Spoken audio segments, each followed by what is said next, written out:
So, with the world being in the current state that it is, a lot of people are trying to minimize human contact as much as they can, as much as we oftentimes don't want to. Now, for the students, that means online learning instead of in person. And while it's definitely useful for minimizing contact, it's not necessarily good for learning. And personally, I do think that it can be improved because I'm part of the system. I'm personally taking online classes. And I also have family members, cousins, uncles, and even a younger sister doing online courses.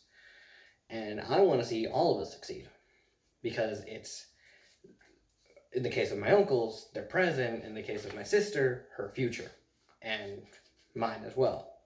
I want to see all of us succeed to make things a little better in these kind of times. And the inherent problem is that the system as is flawed. Because a lot of the time, if you have a teacher who's doing a lecture lesson, it doesn't feel like a lesson. It feels more like you're just watching another video.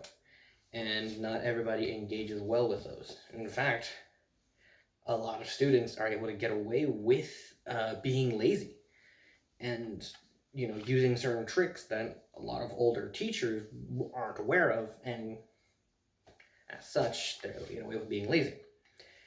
And on top of that, while we don't want it to be, unfortunately, the system is already handicapped, since not every student is able to learn as effectively as others. Some thrive in the online form. However, not everybody is conducive with the online method. And because of that, classes often feel incomplete for them. They're not able to learn in the way that best suits them. And because the system was already flawed, being that it's been so rudimentary for the past almost a century, or past a century, I believe now, this already handicapped system just got another handicap on top of it, making things even harder for more students.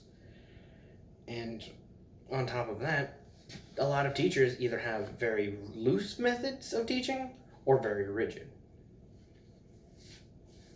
Now, the causes for it, well, firstly, it's kind of new, especially on such a grand scale, worldwide, if at most, minimum nationwide. And because it's too new, a lot of teachers aren't equipped for it.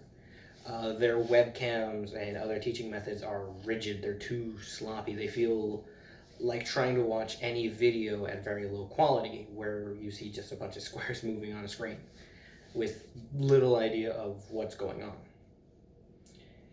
And because some teachers have very loose teaching methods, a lot of students likewise lose track of time and are more susceptible to crunch time, which a lot of people, some of my own classmates, can attest to. And unfortunately, another thing is not many are willing to change. Not many are willing to address that this exists. A lot of schools are still treating things as if we're pre-pandemic. Well, unfortunately, we are in a pandemic. They still have the same rigid schedules that they did before.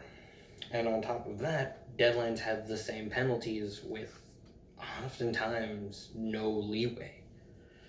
I could turn something in late, have a good reason, and if a teacher isn't willing to accept it, 0. And ironically, it's the denial of change that prevents the change, as redundantly repetitive as that sounds.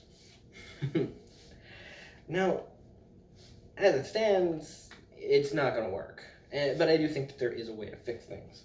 And that's, obviously enough, allow things to change.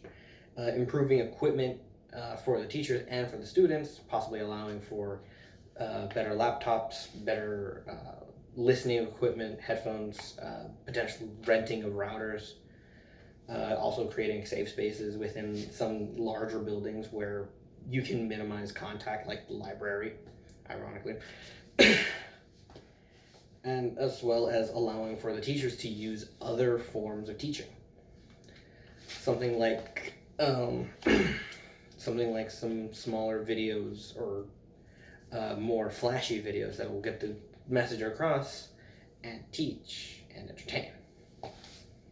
And this already is in play. It's just not by the system proper. It's by very lazy or very confused and stubborn students. Because life finds a way. And even then, services like ABC Mouse, which is for primarily pre-kinder students, as well as other services like BrainPop, combine education with entertainment, creating a sort of edutainment that is allowing for students to learn and be entertained without knowing that they're learning. Now for courses like the college courses, it's going to be a bit more difficult, but not impossible. And hopefully, if done correctly, the students can still learn effectively instead of being so narrowed down. And overall, if you improve online learning, you can reduce the spread because more people will be enticed to use it. Less spread, hopefully the less time we have to wait before we can get back to normal. You just have to address that things are changing and have to be willing to change it in order to fix it so we can go back to things being the way that we're used to.